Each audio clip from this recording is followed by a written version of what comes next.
मान्यवर, अत्यंत प्रसन्नता का विषय है कि हम संस्कृतम भारतम के अंतर्गत व्युत्पत्ति शास्त्र के महान ग्रंथ निरुक्त का अध्ययन कर रहे हैं। इस क्रम में आपके समक्ष शब्दार्थ विकास का प्रसंग चल रहा है और मैंने ये बताया कि शब्दार्थ विकास आधुनिक भाषा विज्ञान की भी एक महत्वपूर्ण शाखा है और मैंने निरुक्त शास्त्र से प्रारंभ करके आज तक कम से कम 3000 वर्षों में शब्दार्थ विकास के चिंतन की जो परंपरा है और उसका जो क्रम है उसको मैंने आपके समक्ष उपस्थित किया।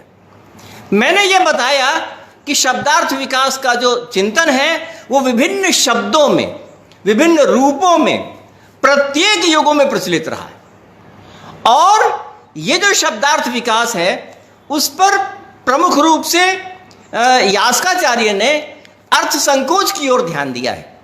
इसलिए जो अर्थ संकोच का जितना भी क्रम है वो मैंने आपके समक्ष विस्तार से निरूपित किया।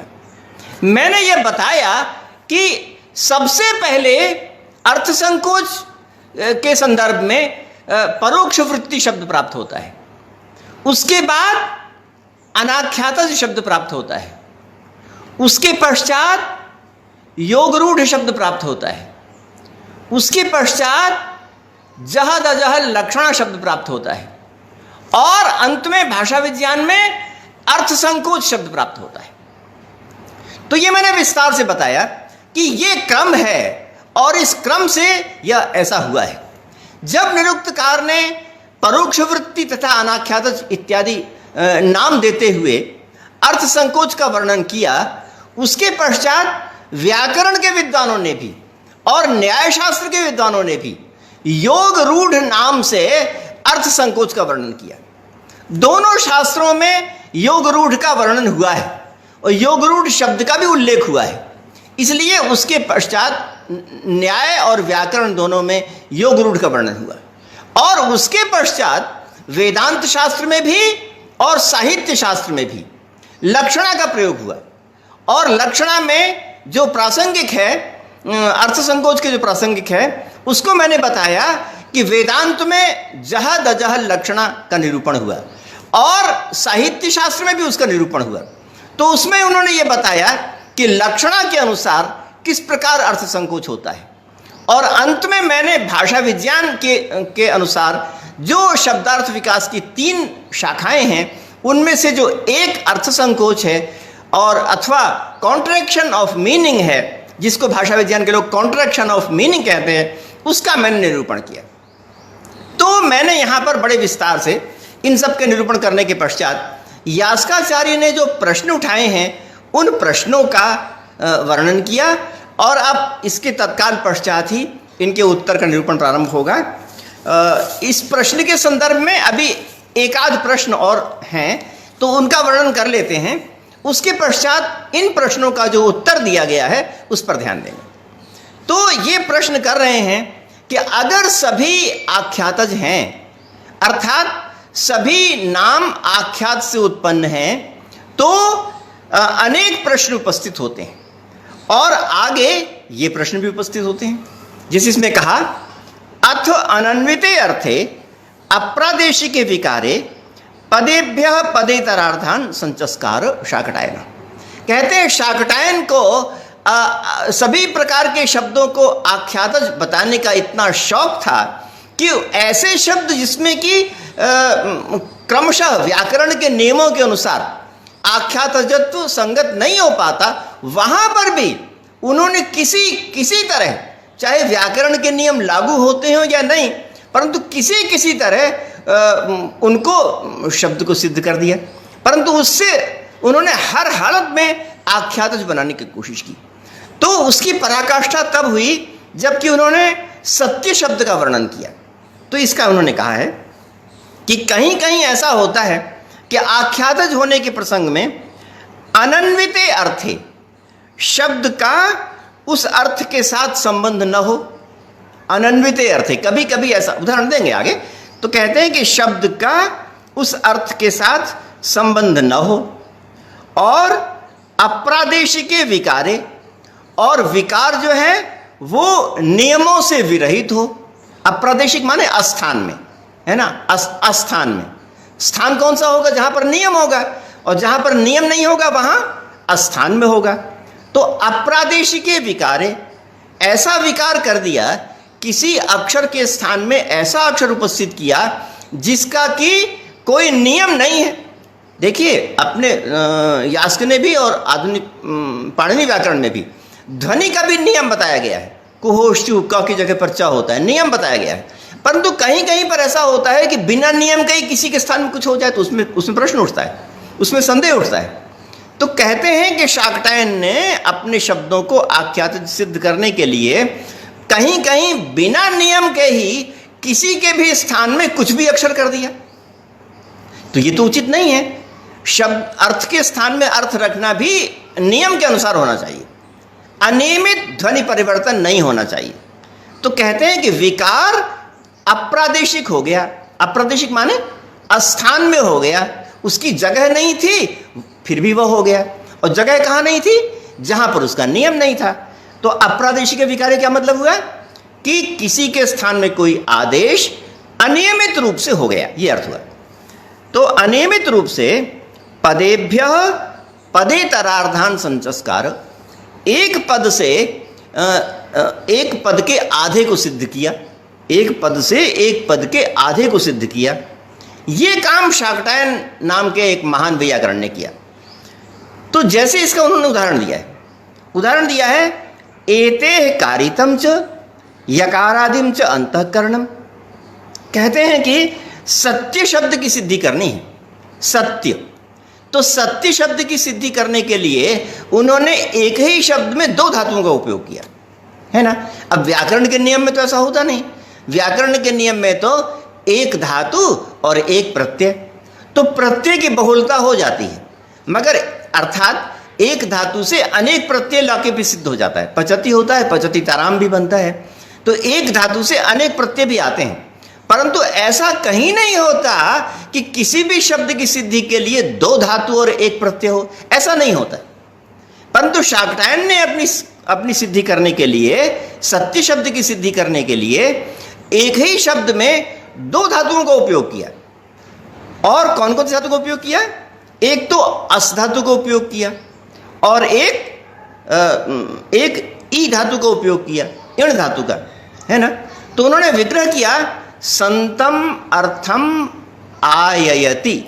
संतम माने जो विद्यमान वर्तमान अर्थ है उसको प्राप्त कराता है। सत्य किसे कहते हैं? तो शाकटायन ने सत्य का विग्रह क्या किया? संतम अर्थम प्रापयति, जो सचमुच में है, जो वास्तविकता में है, उसको प्राप्त कराता है, इसलिए उसको बोला जाता है सत्य। तो अर्थ तो बन गया, परंतु यहां पर किया क्या गया? संतम, संतम में अस धातु से क्षत्रिय प्रत्यय होके सत बना है। तो अस धातु के क्षत्रिय प्रत्यय होने पर जो सत बना उसको ले लिया, और इण धातु से अणिजंत में आययति रूप बनता है, आययति रूप बनता है। तो उसका जो एक हिस्सा आय है वो ले लिया, है ना जी। तो अस धातु का सत ले लिया और आययति का अय ले लिया या य ले लिया, तो बन गया सत प्लस य, सत्य बन गया, है ना। तो अब इस प्रकार से शब्द की सिद्धि तो होती नहीं है। अर्थ तो इन्होंने बना लिया, परंतु ऐसा होता तो नहीं है। ये बिल्कुल अनूठी और अद्भुत कल्पना है, ऐसा होता नहीं है। तो इसलिए आख्यातचित्तम में भी दोष है। वे लिखा है इन्होंने कि एते कारितम च, एते माने इण धातु, इण धातु का कारितम, कारितम माने अणिजंत में, इण धातु का अणिजंत में यकारादिम च अंतकरणम, जो य आया उसको अंत में कर दिया, है ना जी। इण धातु का अणिजंत में क्या बनेगा? आययति। उसमें जो यकारादि हिस्सा है, माने य वाला जो हिस्सा है, उसको कहाँ रख दिया? उसको सत्य शब्द के अंत में रख दिया, है ना। इण धातु का जो अणिजंत में आययति रूप बनता है, उस आययति का जो य है, उस य को सत्य शब्द के अंत में रख दिया, ये कहा गया है ना। एते कारितम च यकारादिम च, मेरा ख्याल आप समझ गए हैं। एते माने इण धातु से, कारितम माने णिजंत में, यकारादिम माने आयति का जो य है उसको अंतकरणम माने सत्य शब्द के अंत में उसको उपस्थित कर दिया। और क्या किया? अस्ते है शुद्धम च सकारादिम च, और अस धातु का शुद्ध माने णिजंत नहीं, सामान्य प्रक्रिया में अस धातु का जो शुद्ध रूप है उसमें सकारादिम च, सकारादिम माने सकारादि जो रूप है उसको रख दिया। तो सकारादि रूप कौन होता है? सन, संतौ, संत, ये सकारादि रूप होता है ना। अस धातु स्वरूप चलते हैं, अस्ति आदि रूप चलते हैं, परंतु सकारादि जब कहते हैं तो होगा कि स शुरू में आवे ऐसे रूप, तो सकारादि माने सत रूप को रख दिया, है ना। सकारादिम च माने सत रूप को रख दिया। तो अस्ते शुद्धम च, शुद्धम माने णिजंत नहीं, और सकारादि माने सत रूप को रखा। अस्ते शुद्धम च सकारादिम च, तो इस प्रकार से अस धातु का सत हो गया पहले और आयति का यह हो गया बाद में, तो बन गया सत्य। तो ये तो अनहोनी व्युत्पत्ति है, ऐसा होना तो नहीं चाहिए, इस प्रकार का होता तो नहीं है, व्याकरण के अनुसार तो ऐसा होता नहीं है। इसलिए आख्यातजत्व नाम के सिद्धांत उचित नहीं है, क्योंकि उसमें व्याकरण सम्मत निर्वचन नहीं किया जाता है। ये इनका सवाल है। आगे चलते हैं। अथापि सत्वपूर्व भाव इत्याहु, और एक प्रश्न ये भी है कि सत्वपूर्व भाव माने, सत्व माने द्रव्य पहले बनता है और क्रिया बाद में होती है ना। कोई भी द्रव्य पहले बनता है और क्रिया बाद में होती है, द्रव्य पहले और क्रिया बाद में, ऐसा होता है। देखिए ना, जब घड़ा बन जाता है तो घड़े से हम पानी पीते हैं या काम लेते हैं, तो घड़ा बनना क्या हुआ? पहले हुआ, और पानी पीना क्या हुआ? बाद में हुआ।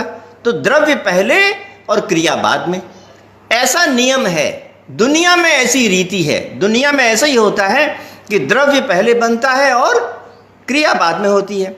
मगर यहाँ आप क्या कर रहे हैं? यहाँ आप कह रहे हैं कि क्रिया पहले और द्रव्य बाद में, ये कह रहे हैं आप।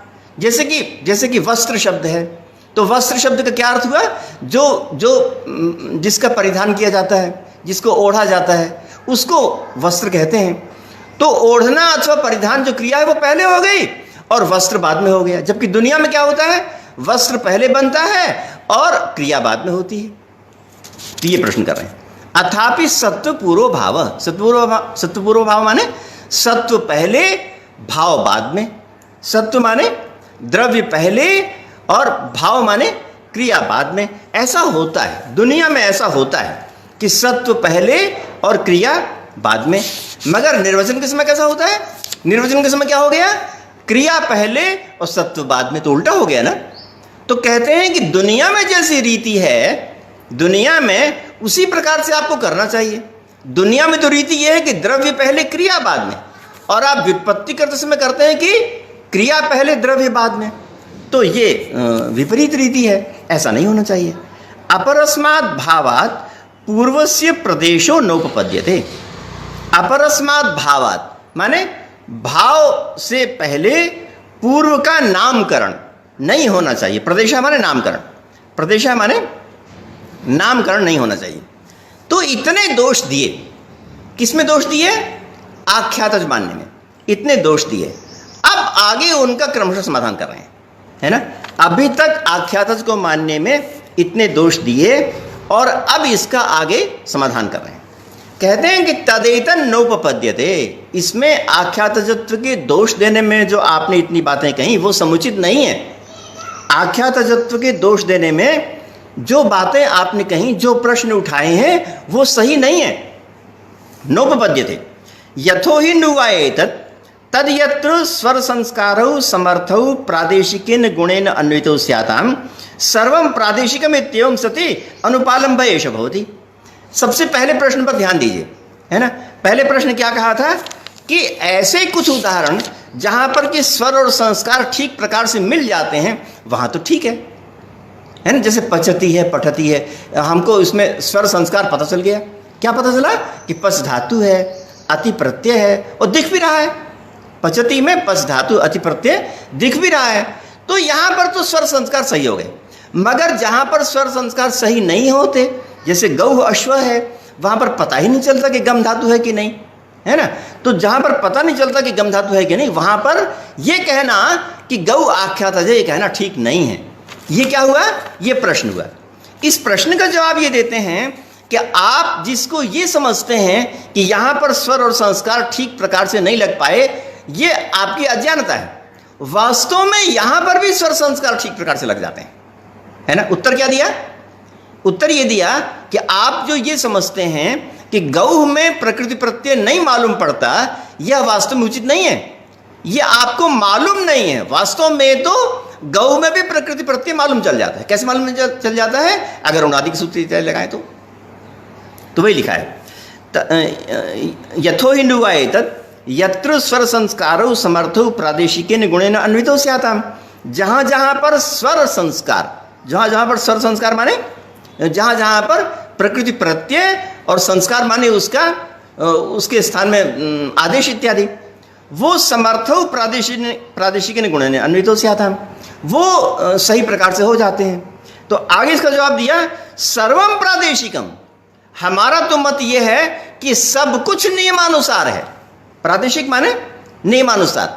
आप कहते हैं कि पचति पठति नियमानुसार है, गौ अश्व नियमानुसार नहीं है, मगर हम क्या कह रहे हैं? हम कह रहे हैं कि गौ अश्व भी नियमानुसार है। जैसे पचति पठति नियमानुसार है, वैसे गौ अश्व भी नियमानुसार है ना।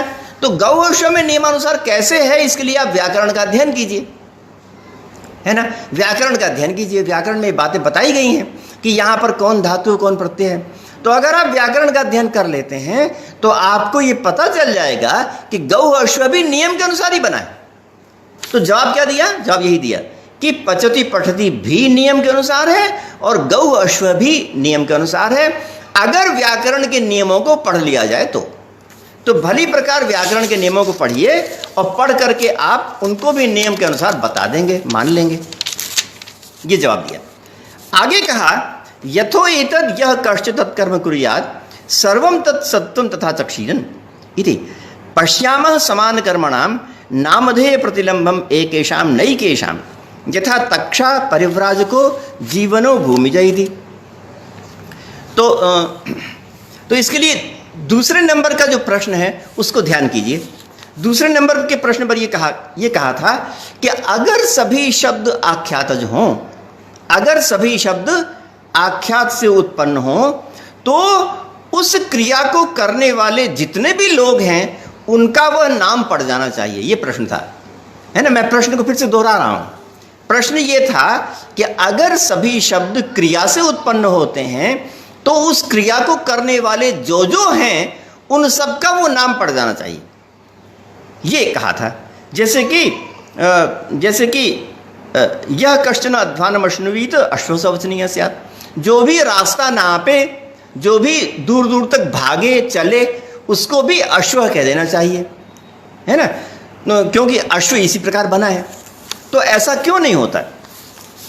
तो इसका जवाब यहां पर दे रहे हैं।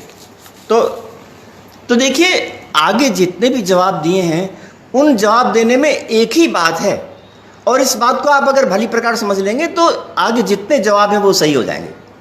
देखिए, प्रश्न ये मान के किया गया है कि अगर आख्यात से शब्द उत्पन्न होते हैं तो उस आख्यात के जितना अर्थ होता है वो पूरा अर्थ उसमें रहना चाहिए, और अगर कम अर्थ रहा तो आख्यात नहीं रहा, और उस पूरे अर्थ वाले जितने शब्द हैं उन शब्दों का प्रयोग भी होना चाहिए, है ना। परंतु आगे के जो लोग हैं उन्होंने कहा कि नहीं, पूरा अर्थ न होने पर भी उसका वो नाम पड़ जाता है। मैंने एक उदाहरण दिया था कल आपको।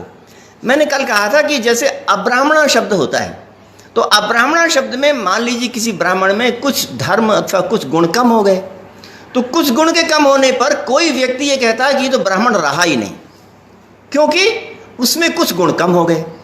एक तो समझदारी ये है, और दूसरी समझदारी ये है, दूसरा ये कहता है कि नहीं, इसमें अल्प ब्राह्मणत्व हो गया, ब्राह्मणत्व थोड़ा कम हो गया, है ना। ये एक दूसरा कहता है। आप मेरी बात सुन रहे हैं? पहला क्या कहता है कि ब्राह्मण ने तो रहा ही नहीं क्योंकि इसके कुछ गुण कम हो गए, और दूसरा क्या कहता है कि नहीं, ये अल्प ब्राह्मण हो गया। बस इतनी सी बात है। नंबर 1 में जो प्रश्न किया गया है उसमें कहा गया है कि अगर आख्यात के कुछ अंश कम हो गए तो आख्यात रहा ही नहीं, क्योंकि कुछ अंश कम हो गए, है ना। कुछ शब्दों में उसका प्रयोग हो रहा है, सभी में नहीं हो रहा है, तो कुछ में कम हो गए, तो वो उस शब्द से प्रयुक्त नहीं होना चाहिए, ऐसा प्रश्न किया गया। और योग रूढ़ में और ज़्यादा लक्षणा में और अर्थ संकोच में क्या माना? उसमें यह माना कि अगर कुछ कम हो गया तो भी उसको औपचारिक रीति से वही कह दिया जाएगा, है ना। अर्थ संकोच में क्या होता है? कुछ कम हुआ और कुछ बना रहा, है ना। कुछ चीज़ कम हो गई, कुछ चीज़ बनी रही, तो कुछ चीज़ बनी भी तो है, तो बनी होने के कारण से उसको वह कह दिया जाएगा कि वो वैसा ही है। इस प्रकार से अर्थ संकोच होने से जिस शब्द का जो अर्थ कम हो जाता है उतने में ही उस धातु का अर्थ मान लिया जाता है। अगर सरसिजम शब्द का अर्थ केवल कमल है तो सरस में उत्पन्न होने वाला जो कमल है उतने में ही वह अर्थ परिसमाप्त हो गया और उतने में ही वह अर्थ संपूर्ण हो गया, संपुष्ट हो गया, ऐसा मान लिया जाता है, ऐसा मान लिया जाता है। तो एक में विस्तार से को मान के प्रश्न कर रहे हैं और दूसरे में ये मान के कि वो कम होने पर भी उस प्रकार कह दिया जाएगा। तो खैर, हाँ, तो यहाँ पर प्रश्न किया वही जो नंबर 2 वाली स्थिति थी कि सभी को अश्व क्यों नहीं कहते, उसको कह रहे हैं। यथा चापि प्रतीतार्थानि स्युः तथा एनान आचक्षीरन, उन सभी को वह नाम मिल जाना चाहिए, है ना। अश्व घोड़े को कहा जाता है, तो जो भी कोई भागने वाला हो उसको अश्व कह देना चाहिए, चीता को भी अश्व कह देना चाहिए, है ना। शेर को भी अश्व कह देना चाहिए क्योंकि वो भागता है ना।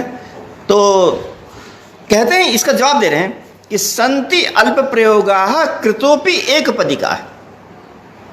कहते हैं कि जिनको आप आख्यात समझते हैं ना उनमें भी यही हाल है।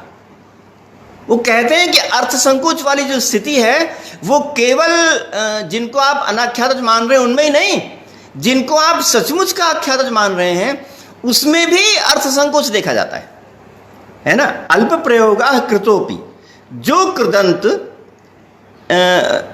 एक पदिक हैं वो भी प्रकृति प्रत्यय के विभाग से रहित हैं, ऐसा देखा जाता है। जैसे व्रतति, दमूना, जाट्य, आटणार, जागरूक, दर्वी होमी। तो इन्होंने इतने उदाहरण दिए। तो ये इन्होंने बताया कि यहाँ पर प्रकृति प्रत्यय का विभाग करना आसान है, इसलिए आप क्या मानेंगे? इसलिए आप इनको आख्यातज मानेंगे, इनको आख्यातज मानेंगे। परंतु फिर भी ये आख्यातज न होकर के ये योग रूढ़ी ही बनते हैं, अर्थ संकोच वाले उदाहरण ही बनते हैं। जैसे आख्यातज को आप मानते हैं कि पूरा अर्थ उसमें शामिल हो, ऐसा नहीं, वो अर्थ संकोच वाले उदाहरण ये भी बन जाते हैं। जैसे इन्होंने उदाहरण दिया व्रतति, लता के अर्थ में आता है। दमूना, तो यहाँ पर दम धातु से ऊन प्रत्यय हो गया, ये अतिथि के अर्थ में आता है। और जाट्य, ये जटा शब्द से यह प्रत्यय हो गया, जटिल के अर्थ में आता है। आटनार, यहाँ पर अट धातु से नार प्रत्यय हो गया, ये तो अटनशील अर्थ में आता है। और जागरूक, जागरी शब्द से ऊक प्रत्यय हो गया, तो जागरूक अर्थ में आता है। और दर्वी होमी, दर्वी शब्द से दर्वी और होम, इन दोनों को मिला करके ये शब्द बना है। तो यहाँ पर इतने सब शब्द उनके अनुसार आख्यातज हैं, क्योंकि इनका प्रकृति प्रत्यय विभाग स्पष्ट है। परंतु इस पर ये प्रश्न करते हैं कि यहाँ पर भी ये पूरी तरह आख्यातज नहीं है, ये भी अर्थ संकोच ही के उदाहरण है। कैसे कि जाट्य है, जैसे कि मान लीजिए, तो जाट्य का मतलब जटा वाला, मगर सब जटा वाले को नहीं कहते। जो एक विशेष प्रकार की जटा वाला जो भिक्षु बन गया है, जो साधु बन गया है, उसको कहते हैं जाट्य। तो अर्थ संकोच हुआ कि नहीं? अगर जाट्य का मतलब जटा वाला है तो हर जटा वाले को कहना चाहिए था, परंतु यहां पर भी अर्थ संकोच हो गया, सबको नहीं कहा गया, साधु को ही कहा गया। तो यहां पर भी अर्थ संकोच हो, कहने का मतलब है कि जिनको आप प्रकृति प्रत्यय वाले समझते हैं, जिनको आप स्पष्ट रूप से आख्यातज मानते हैं, उनमें भी अर्थ संकोच लागू होता है। इसी प्रकार आटनारा है, तो अटनारा में क्या मतलब अटनशील है, तो अटनशील जो 2-4 जगह कहीं घूम घाम आया उसको नहीं कहेंगे अटनारा, बल्कि जो घूमते रहते उसका स्वभाव बन गया, सदा वही काम करता है वो, उसको कहा जाता है। तो इस प्रकार से ये भी योग रूढ़ी के ही उदाहरण हैं, ये भी आख्यातज नहीं। जैसे कि योग रूढ़ी में जैसा काम होता है वैसे यहाँ पर भी होता है। यथो एतत् निष्पन्ने भी व्याहारे अभिविचारयन्ति भवति ही निष्पन्ने भी व्याहारे योग परिष्टि। हाँ, यथो ही निष्पन्ने भी व्याहारे अभिविचारयन्ति भवति ही निष्पन्ने भी व्याहारे योग परिष्टि। कहते हैं कि वस्तु के बन जाने पर आप विचार करते हैं, वस्तु के बन जाने पर आप विचार करते हैं। पृथ्वी बन गई, पृथ्वी के बनने पर आप विचार करते हैं कि पृथ्वी शब्द कैसे सिद्ध हुआ होगा, तो कहते हैं कि प्रथम से सिद्ध हुआ होगा। हैं? छूट गया? अच्छा हाँ छूट गया छूट गया, ठीक है, हाँ एक छूट गया, ठीक है ठीक है, गलती हो गई, तो उसको पढ़ देते हैं। यथो एतद् यः कश्चित् तत्कर्म कुर्यात् तत्सत्त्वं तथा चक्षीरम् इति पश्यामः समान कर्मणां नामधेय प्रतिलंबम एकेषां नैकेषां। ये प्रश्न किया गया। तो कहते हैं कि कुछ लोग कहते हैं कि यह कश्चित् तत्कर्म कुर्यात्, जो व्यक्ति उस काम को करे उसको ही वो, उसके अलावा हाँ जो भी उस काम को करे उसको वो नाम मिल जाना चाहिए। गच्छति थी गौ के कारण गाय को भी गौ कहते हैं, किंतु गमन क्रिया तो अन्य प्राणी में भी होती है, वे सब भी होने चाहिए, किंतु गौ में रूढ़ है तो सभी नाम आख्यात मानने में यह दोष। बिल्कुल सही है, बिल्कुल सही, मोहनी आर्य जी बहुत सही लिखा आपने, यही मैं कहना चाह रहा हूँ, यही मैं कहना चाह रहा हूँ, आपने बिल्कुल सही लिखा। तो ये नाम को आख्यात मानने में दोष है, और हाँ ये नाम को आख्यात मानने में दोष है, और ये दोष भी है कि जो अश्व कहा गया है वो अश्व सभी को अश्व कह देना चाहिए जो जो घूमने वाले होते हैं, है ना, जो जो घूमने वाले होते हैं। हाँ यही आपने लिखा भी है कि सभी गो होने चाहिए, किंतु गो उसमें ही रूढ़ है, ये दोष है, ठीक है।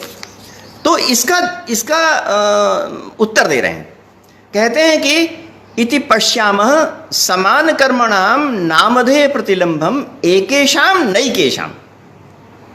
कहते हैं कि ऐसा तो जिनको आप आख्यातज मानते हैं उनमें भी यही बात लागू होती है ना। जो बात आप अश्व गौ में दे रहे हैं, तृणम में दे रहे हैं, वही समस्या अथवा वही बात उन शब्दों में भी है जिन शब्दों को आप आख्यातज मानते हैं, है ना। जिनको आप अनाख्यातज मानते हैं उनमें आपने दोष उपस्थित किया, कहाँ पर, अश्व में दोष दिया, गौ में दोष दिया। मगर हमारा कहना यह है कि जो दोष आप अश्व और गौ में दे रहे हैं वही उन शब्दों में भी दोष लागू है जहाँ पर कि जिनको कि आप आख्यातज मानते हैं। ये कहा कि पश्यामः समान कर्मणाम, एक ही कर्म करने वाले, नामधेय प्रतिलंबम एकेषां, माने यौगिक शब्दों में भी कुछ का ही वह नाम पड़ता है, सबका नहीं।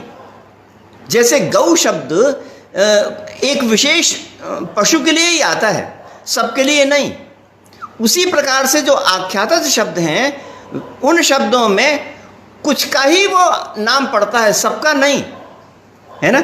समान कर्मणाम, एक ही कर्म करने पर भी नामधेय प्रतिलंबम एकेषां, एक ही कर्म करने पर भी कुछ का ही वो नाम पड़ता है, सबका नहीं पड़ता। ये आपके आख्यातज में भी दोष है ना। नामधेय प्रतिलंबम एकेषां, माने यौगिक शब्दों में भी कुछ शब्द ही होते हैं जिनमें कि वो नाम पड़ता है, सबका नहीं। नैकेषां, नैकेषां माने सबका वो नहीं पड़ता। जैसे कि तक्षा परिव्राजको जीवनो भूमिज, ये है तो तक्षा है, तो तक्षा को आप यौगिक समझते हैं, है ना जी। तक्षा को ये आख्यातज मानते हैं, मगर इसमें भी दोष है। क्या दोष है? तक्षा का मतलब होता है छीलने वाला अथवा काटने वाला, है ना। और सामान्यतया बढ़ई को कहा जाता है, कारपेंटर को, जो लकड़ी का काम करने वाला होता है उसको तक्षा कहा जाता है। तो बताइए तक्षा का व्युत्पत्ति से क्या मतलब, क्या अर्थ निकला? उनसे अर्थ निकला कि छीलने वाला अथवा काटने वाला। तो अगर कोई बच्चा भी किसी चीज को छीलता है अथवा किसी को काटता है तो उस बच्चे को भी तक्षा कहने लगेंगे, मगर ऐसा नहीं होता। बच्चे को या जिसका उसमें अभ्यास नहीं है, ऐसे व्यक्ति को तक्षा नहीं कहते। किसको कहते हैं? जो समझदार, स्किल्ड है, ऐसा बढ़ई है, उसको ही तक्षा कहते हैं। तो आपने दोष दिया था कि हमारे आख्यातज में दोष नहीं है, मगर हम ये कहना चाह रहे हैं कि जो दिक्कतें योगरूढ़ के साथ हैं वही दिक्कतें यौगिक शब्द के भी साथ हैं। यौगिक शब्द की भी अंततः प्रवृत्ति अर्थ संकोच की ओर ही होती है ना। जो योगरूढ़ शब्द है उनकी प्रवृत्ति तो अर्थ संकोच की ओर होती ही है।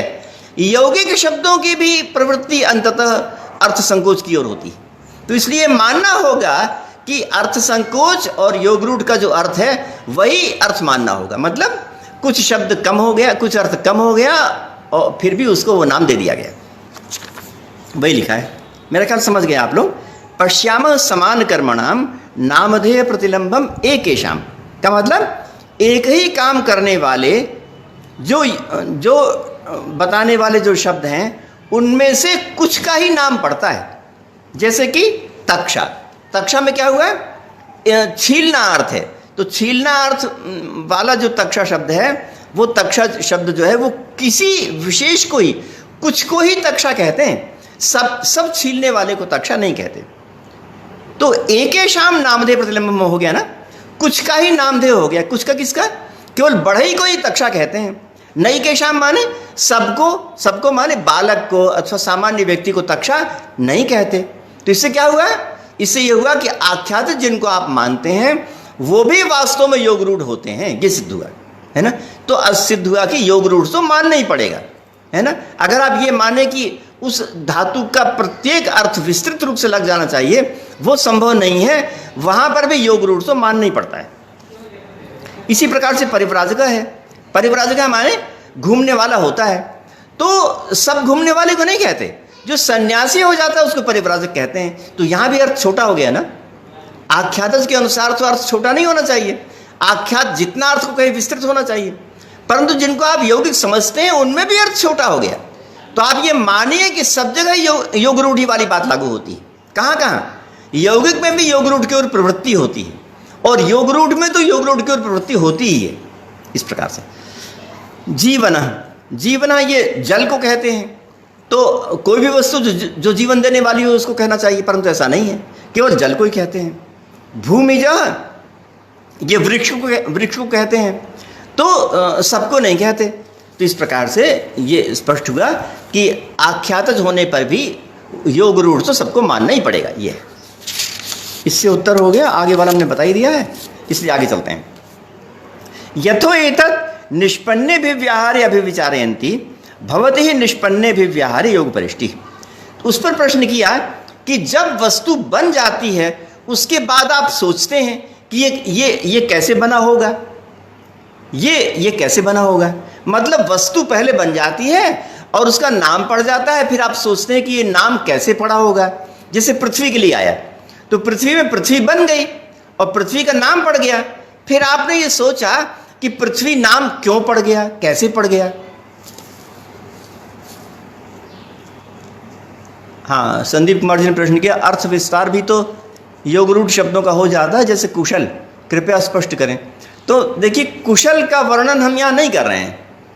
असल में निरुक्तकार की जो सरणी है उसमें जिस प्रकार के शब्दों की बात पूछी गई है या कही गई है, मतलब जो प्रसंग है, हम उसकी ही व्याख्या कर रहे हैं। मैंने आपको शुरू में ही कहा था कि हम अर्थ संकोच की व्याख्या करेंगे, क्योंकि पूरे प्रसंग में निरुक्तकार ने धातु का अर्थ और अर्थ संकोच उन्हीं पर बात कही है अपनी। तो जो अन्य विधाएं हैं अर्थ विस्तार आदि, उनको यहाँ पर हम विस्तार से नहीं कहेंगे क्योंकि वो प्रासंगिक नहीं है। तो अर्थ संकोच की बात चलने दीजिए। हाँ, तो इन्होंने ये कहा कि पृथ्वी बन जाती है और पृथ्वी बनने के बाद नाम पड़ जाता है, और नाम पड़ने के बाद फिर आप सोचते हैं कि नाम कैसे पड़ा, है ना। निष्पन्ने भी व्याहारे अभिविचारयन्ति। जब नाम पड़ जाता है तो आप सोचते हैं कि ये नाम कैसे पड़ा, है ना। तो भवति ही निष्पन्ने भी व्यवहारे योग परिष्टि, तो कहते हैं हाँ सचमुच में ऐसा होता है, सचमुच में ऐसा होता है कि जब नाम पढ़ जाता है उसके बाद ही सोचा जाता है, नाम पढ़ने के बाद ही सोचा जाता है। निष्पन्ने भी व्यवहारे योग परिष्टि, नाम पढ़ने के बाद ही सोचा जाता है। जब पृथ्वी बन गई तब ये सोचा गया कि पृथ्वी नाम क्यों पड़ा, तब व्युत्पत्तिकारों ने बताया कि पृथ्वी नाम क्यों पड़ा। प्रथनात् पृथ्वी इत्याहु क नाम अप्रथेष्यत किमाधारश्च अथवै दर्शनेन पृथु अप्रथिता चेदप्यन्ययि। तो कहते हैं कि प्रथनात् पृथ्वी कहा, अब आप पूछ रहे हैं कि किसने इसको प्रथन किया और कहाँ खड़े होकर प्रथन किया, तो ये बातें तो अप्रासंगिक हैं, ये तो अनावश्यक हैं। पृथ्वी शब्द जितना कह रहा है वो हम बता रहे हैं। पृथ्वी शब्द इतना कह रहा है कि उसका प्रथन हुआ, उसका प्रथन किया गया, ये पृथ्वी शब्द कह रहा है। अब व्युत्पत्ति में पूरी बातें थोड़ी लिखी रहती हैं, व्युत्पत्ति में तो संकेत दिया होता है, तो व्युत्पत्ति में कुछ बात का संकेत मिल गया और उस संकेत से हमने जान लिया कि ऐसा है। अब अगर आपको विस्तार में जाना है तो उसका विवरण पढ़िए, है ना। सब बातें व्युत्पत्ति में नहीं मिलेंगी, सब नहीं मिलती, अभी तो केवल संकेत मिलता है। तो वही लिखा है कि किसने उसका प्रथन किया और कहाँ पर खड़े होकर प्रथन किया, ये यहाँ पर प्रासंगिक नहीं है। इसको हम यहाँ पर व्युत्पत्ति के द्वारा विवरण देने की आवश्यकता नहीं। तो कहते हैं कि बात केवल इतनी है कि दर्शने ने पृथु, जब हम देखते हैं तो समझ में आए कि फ्लैट है, पृथु है। दर्शन माने मनुष्य जब चलता है तो दिखाई पड़ता है कि जो पृथ्वी है वो फ्लैट है, बस इतना ही है। और अप्रथिता चेदप्यन्ययि, और किसी ने नहीं फैलाई, किसी मनुष्य ने उसको नहीं फैलाई, ये हो सकता है किसी मनुष्य ने नहीं फैलाई। तो उसके लिए आप ब्राह्मण ग्रंथों में जो विवरण है उस पर ध्यान दीजिए। ब्राह्मण ग्रंथों में बताया है कि प्रजापति ने उसको फैलाया, ये उसमें ब्राह्मण ग्रंथों में लिखा हुआ है। और प्रजापति ने कहाँ पर खड़े होकर फैलाया, ये एक अलग प्रश्न है। इसके लिए आप प्रजापति की विभिन्न शक्तियों के संबंध में विचार कीजिए कि प्रजापति की कितनी बड़ी शक्ति रही होगी। प्रजापति को पृथ्वी को फैलाने के लिए कहीं पर खड़े होने की आवश्यकता नहीं है, अपितु तो बहुत बड़ा शक्तिशाली है और स्वयं ही अपना काम कर लेता है। जो मनुष्य है उसके संबंध में तो हो सकता है, ऐसा मनुष्य के संदर्भ में तो हो सकता है, परंतु प्रजापति के संदर्भ में नहीं हो सकता। मधु और कैटभ नाम की कहानी सुनी ना आपने मधु और कैटभ नाम की कहानी है, पुराणों में कही हुई है। उसमें कहा है कि मधु और कैटभ नाम के 2 राक्षस थे। तो वो राक्षस जो है किसी समस्या के आने पर आपस में उन्होंने लड़ाई करना शुरू किया। तो लड़ाई करते करते जब बहुत समय तक लड़ाई होने लगी तो इतना मारा एक दूसरे को कि एक दूसरे के शरीर से नीचे चर्बी गिरने लगी, है ना। मधु के नीचे चर्बी गिरने लगी नीचे, और कैटभ से भी चर्बी गिरने लगी। तो इतनी चर्बी गिरी कि धरती बन गई। तो ये जो धरती है ना, वो मधु और कैटभ की चर्बी है, ऐसा कहने वाले कुछ लोग हैं। कौन? पुराणों की जो कहानी है वो। तो कहते हैं कि जो मेदिनी नाम पड़ा है धरती का, वो मधु और कैटभ के चर्बी के कारण से पड़ा है, ऐसा कहने वाले लोग भी हैं, है ना। कि मेदिनी नाम पड़ा है। मेदिनी नाम क्यों पड़ा? कि मधु और कैटभ की चर्बी गिरी तो उससे बन गई पृथ्वी, उससे बन गई मेदिनी, उससे पड़ा। तो अब वहां पर भी पूछने की जरूरत है कि मधु और कैटभ जब लड़ाई कर रहे थे तो कहां पर खड़े होकर लड़ाई की उन्होंने? धरती तो थी नहीं, धरती तो बनी बाद में, तो कहां पर खड़े होकर लड़ाई की उन्होंने? तो वहां भी प्रश्न ये है कि माधारश्चेति, कहां पर खड़े होकर लड़ाई किया, है ना। तो उनके संदर्भ में तो प्रश्न उठ सकता है, क्योंकि मधु भी मनुष्य थे और कैटभ भी मनुष्य थे। मगर प्रजापति के संबंध में कहाँ ये प्रश्न नहीं है, क्योंकि प्रजापति तो सर्वशक्तिमान है ना, उनके संबंध में प्रश्न नहीं है। तो किमाधारश्च वाला प्रश्न यहाँ पर नहीं कीजिए, क्योंकि वो सर्वशक्तिमान के संदर्भ में है। और किसने किया है, इसके लिए आप वहाँ जाइए, माने ब्राह्मण ग्रंथों में जाइए तो बताएंगे कि किसने किया है ये। अथाप्येवं सर्व एव दृष्ट प्रवादा उपलभ्यन्ते, और ऐसा है तो तब तो अगर ये पूछेंगे कि किसने फैलाई, तो तब तो सभी प्रत्यक्ष वचनों का बाध होने लगेगा। अथाप्येवं, अगर आप सभी जगह ये प्रश्न पूछेंगे कि किसने फैलाया, तब तो सभी प्रकार के वचनों का बात होने लगेगा। तब तो हम ये प्रश्न कर लेंगे कि ये सृष्टि किसने बनाई, है ना। जैसे आप ये पूछ रहे हैं कि धरती को किसने फ्लैट किया, उसी प्रकार ये भी प्रश्न होगा कि इस सृष्टि को किसने बनाया। तो जिस प्रकार से सृष्टि के बनाने के संबंध में आप समाधान दे देते हैं, उसी प्रकार से समाधान इसके संबंध में भी होगा। तो ये ऐसा होगा। यथा एतत् पदेभ्य पदेतरार्धान संचस्कारेति यो अनन्विते अर्थे संचस्कार सतेन गर्ह्य। ठीक है, अगर कहीं पर ऐसा किसी ने व्युत्पत्ति दी जो कि व्याकरण के अनुकूल नहीं है, तो गर्ह्य, वो तो निंदनीय है ही। परंतु वो करने वाला निंदनीय है, जिसने वैसी व्युत्पत्ति की। इससे व्युत्पत्ति शास्त्र गलत नहीं हुआ, व्युत्पत्ति शास्त्र का प्रयोग करने वाला गलत हुआ। अगर कहीं कहीं पर व्युत्पत्ति शास्त्र की व्याख्या करने के लिए किसी ने ऐसी व्युत्पत्ति दी जो कि व्याकरण सम्मत भी नहीं है और किसी भी नियमों के अनुकूल नहीं है, तो वो व्युत्पत्ति शास्त्र की व्याख्या करने की खराबी है, तो वो व्याख्या करने वाला निंदनीय होगा। यह अनन्विते अर्थे संचस्कार, जिसने अन्वित अर्थ न होने पर भी, अनावश्यक रूप से उसका व्याकरण सम्मत न होने पर भी उसका संस्कार किया, वो निंदनीय है। सैषा पुरुष कर रहा न शास्त्र कर रहा। इससे उस व्युत्पत्ति की व्याख्या करने वाला गलत होता है, व्युत्पत्ति शास्त्र अपने आप में गलत नहीं होता। तो व्युत्पत्ति शास्त्र के लिए ये होना चाहिए कि उन नियमों के अनुकूल करते हुए अपनी बातों को कहे। यथो एतत् अपरस्मात् भावात् पूर्वस्य प्रदेशो नोपपद्यते पश्यामः पूर्वोत्पन्नानां सत्त्वानां अपरस्मात् भावात् नाम प्रतिलंबम एकेषां नैकेषां। और एक बात और भी है, उन्होंने कहा कि पहले द्रव्य होता है और उसके बाद क्रिया होती है। अभी आया था ना, अंतिम जो प्रश्न आया था, अंतिम प्रश्न में क्या कहा था कि पहले द्रव्य बनता है और उसके बाद क्रिया होती है। और आप क्या करते हैं, आप पहले क्रिया करते हैं, उसके बाद द्रव्य बनाते हैं, है ना। पहले कपड़ा बन गया, उसके बाद पहनने क्रिया हुई, कपड़ा बनने के बाद ही हम उसको पहनेंगे। परंतु आपने क्या किया कि व्युत्पत्ति पहले कर दी और कहते हैं कि उसके कारण से ऐसा हुआ, क्योंकि वो पहना जाता है इसलिए उसको वस्त्र कहा गया। तो पहनना क्रिया पहले हुई और उसके कारण से वस्त्र बना, ये आपने कहा। तो वही लिखा है, अपरस्मात् भावात् पूर्वस्य प्रदेशो नोपपद्यते। अगर कभी वह वस्तु से पहले आप कहें, उस वस्तु के बनने से पहले क्रिया हुई, ये ठीक नहीं हो सकता है। भाव माने पदार्थ, द्रव्य की उत्पत्ति से पहले उसका व्युत्पत्ति मूलक नाम नहीं हो सकता। ये जो आपने कहा था, तो उस पर कहते हैं कि पश्यामः पूर्वोत्पन्नानां सत्त्वानां अपरस्मात् भावात् नाम प्रतिलंबम एकेषां नैकेषां। कहते हैं ऐसा ही होता है, ऐसा ही होता है कि पूर्वोत्पन्नानां सत्त्वानां, सत्व पहले हुए परंतु आगे आने वाली क्रियाओं के कारण उसका नाम पड़ जाता है। ऐसा हम देखते हैं, जैसे कि बिल्वादः लंबचूडकः।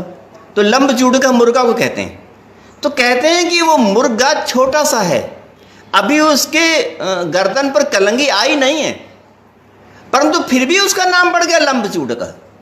शुरू वाला छोटा जो मुर्गा है, जिसके गर्दन पर अभी कलंगी नहीं आई है, उसको भी नाम पड़ गया लंबचूडकः।